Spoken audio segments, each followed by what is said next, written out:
On the slope of a remote mountain in the Himalayas, there was a small village hidden among pine forests and mist. This village was called Lungta, which in Tibetan means wind horse, a symbol of freedom and tranquility. Life here was simple. The villagers lived by farming, raising livestock, and blacksmithing. Among those who lived there was an old man named Tenzin. He was a blacksmith who had lived through more than 60 winters in the village. No one knew exactly where he came from, only that he had arrived years ago with nothing but empty hands and eyes that seemed to hold the depth of all things. Tenzin lived alone in a small hut next to his old forge. Every morning, he would wake early, meditate in front of the glowing embers, and only then begin his work. Each strike of his hammer seemed to carry rhythm, breath, and the presence of a quiet soul. The villagers often said, to visit Tenzin's forge is not just to mend knives or plows, but to mend the heart. One early spring morning, while the snow still lingered, a young man appeared on the path leading into the village. His name was Rin, a city dweller carrying an old backpack and tired eyes. Rin had once been a brilliant student, but after years of studying and working in the bustling city, he felt lost and overwhelmed. Each night he lay awake, and each morning he awoke in anxiety. He had heard stories of Lungta and the mysterious old blacksmith and decided to come, hoping to find some peace for his shattered soul. When he arrived at the forge, he saw Tenzin sitting by the fire, eyes half closed, motionless like a statue. Rin hesitated, then stepped forward. "Hello, sir. My name is Rin. I've come here because I don't know what to do with my life anymore." Tenzin opened his eyes, looked at Rin for a long moment, then nodded gently. No judgment, no lengthy questions. He stood up, walked into his hut, and returned with a small, polished, and intricately crafted bronze bell. Each morning, sit somewhere quiet, ring this bell, and just listen. Then, follow your breath. Don't try to control anything. Just observe. Rin felt a little disappointed. He had expected a lecture, a magical secret. But all the old man gave him was a bell and instructions to breathe. He wanted to ask more, but Tenzin's calm gaze stopped him. He nodded and accepted the bell. On the first day, Rin sat beneath a pine tree behind Tenzin's hut. He rang the bell.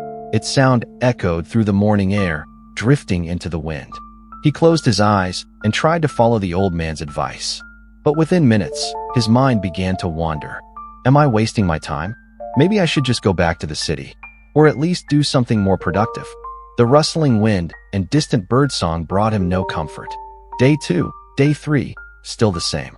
He began to realize that his mind had never truly been quiet.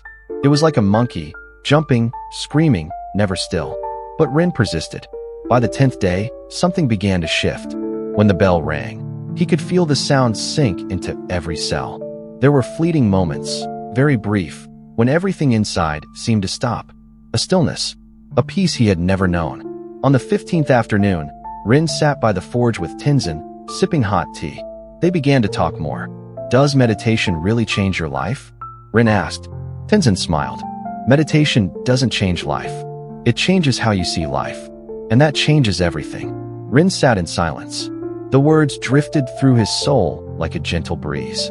Day after day, Rin continued his morning meditations and also began to learn blacksmithing from Tenzin. He learned how to wield a hammer, control the fire, and observe how metal changed with each strike. And with each task, Tenzin taught him through simple stories and Buddhist teachings. Everything is impermanent, even suffering. Your mind is like water. When the wind stops, the water becomes still. Meditation is not to escape, but to see clearly. One day, a villager came with news of an accident by the stream. His son had been swept away by the water. The whole village panicked and rushed to search. Rin joined them, running through trails, heart pounding with worry. But Tenzin remained calm. He searched too, but with an unusual steadiness.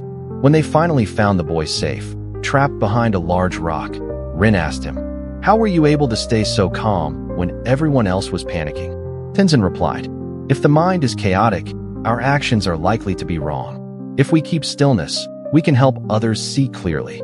That night, Rin meditated longer than ever. He realized, more clearly than ever before, that peace doesn't come from the world outside. It comes from how we meet the present moment, through our breath and our awareness. After 40 days in the village of Lungta, Rin decided it was time to return to the city. But this time, he wasn't going back as someone who had failed.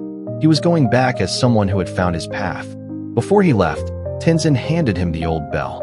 This bell has been with me for many years. Now, it will be with you. Whenever you hear its sound, remember, return to your breath, return to yourself. Rin bowed in gratitude, tears quietly rolling down his cheeks. On the bus ride out of the village, he sat silently, clutching the bell. And from that day on, every morning, in the midst of the noisy city, Rin would sit, ring the bell, and return to one quiet minute within.